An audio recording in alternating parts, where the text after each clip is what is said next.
तो इसका सलूशन क्या है? इसका सलूशन ये है कि आपका एक्सपीरियंस और आपका थॉट्स कितने ही बड़े और सच्चे क्यों ना हो, आपको हमेशा फंडामेंटल से बड़े नहीं हो सकते, ये ध्यान रखना है। हम इसको दो भाग में डिवाइड करते हैं। पहले है सतत मौलिक चक्र और दूसरा है गैर मौलिक चक्र, sustainable fundamental cycle, non fundamental cycle.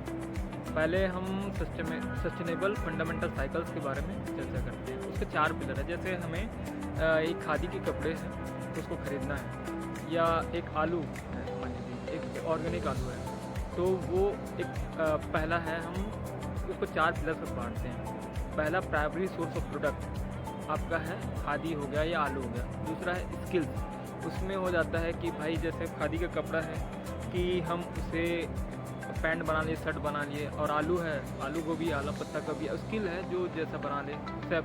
और उसके बाद है प्रॉफिटेबिलिटी। अगर हम एक शर्ट बेचते हैं तो सारे पार्टिसिपेंट्स को, जैसे थोक व्यापारी है, खुदरा है, सारों को हमारा कि भाई उनको प्रॉफिट मिलता है। जैसे हम खाना पीना भी, जैसे हेल्थ के लिए अच्छा, सबको बेनिफिट मिलेगा। फिर होता है चौथा पिलर आपका है कि हम कंज्यूमर, उनको बेनिफिट्स मिलता है नो डाउट, और वो जैसे आपको हेल्थ बेनिफिट, सारे बेनिफिट मिलेंगे, और वो आखिरी में जाके डिज़ोल्व हो जाएगा।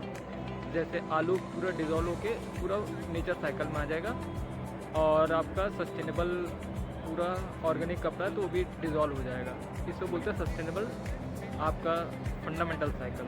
सस्टेनेबल फंडामेंटल साइकिल और स्वदेशी मूवमेंट में अभी हम उसको फॉलो करते हैं तो एक्चुअल में पॉसिबल है नहीं, कई सारे अभी कारण हैं। लेकिन अगर हम उसको गैर मौलिक चक्र, नॉन फंडामेंटल साइकिल्स को अगर अभी हम फोकस करें तो हमारा बहुत कुछ भला हो सकता है। जैसे हम प्राइमरी सोर्स ऑफ प्रोडक्ट, इसे मान लेते हैं जैसे पॉलीथीन है, primary source of product polythene का बना शर्ट हम मान लेते हैं, और उसके बाद पूरा पॉलीथीन है। और उसका सेकेंड आपका पिलर आ जाता है स्किल।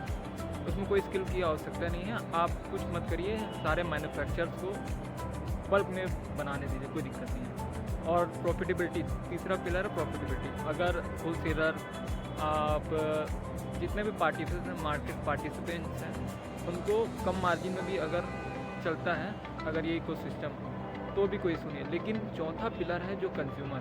अगर हम चौथा पिलर को वो अधिकार दे दें जो अमीर व्यक्ति और शक्तिशाली व्यक्ति के पास जो होता है, पावरफुल लोगों के पास, वो मिल जाए, तो हमारा पूरा जो माइंड सेट है, पूरा इकोसिस्टम है, हमारा जो स्वदेशी मूवमेंट, आत्मनिर्भर मूवमेंट, सारे अलग दिशा में प्रवाह करेंगे। वो अधिकार क्या है? वो अधिकार ये है कि पहला, आप कंपाउंडिंग के फेवर में आ जाओ। सेकेंड, आपका मार्केट पार्टिसिपेशन हो जाए।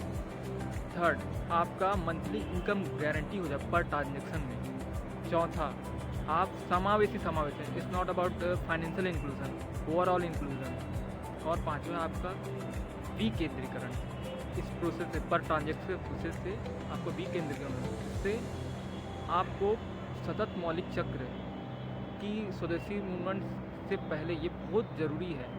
ये अगर गैर मौलिक चक्र को ही हम फॉलो कर लिया जाए तो हम आत्मनिर्भर भारत, स्वदेशी मूवमेंट, सारे सिस्टम को हम आसानी से क्रैक कर सकते हैं। पहले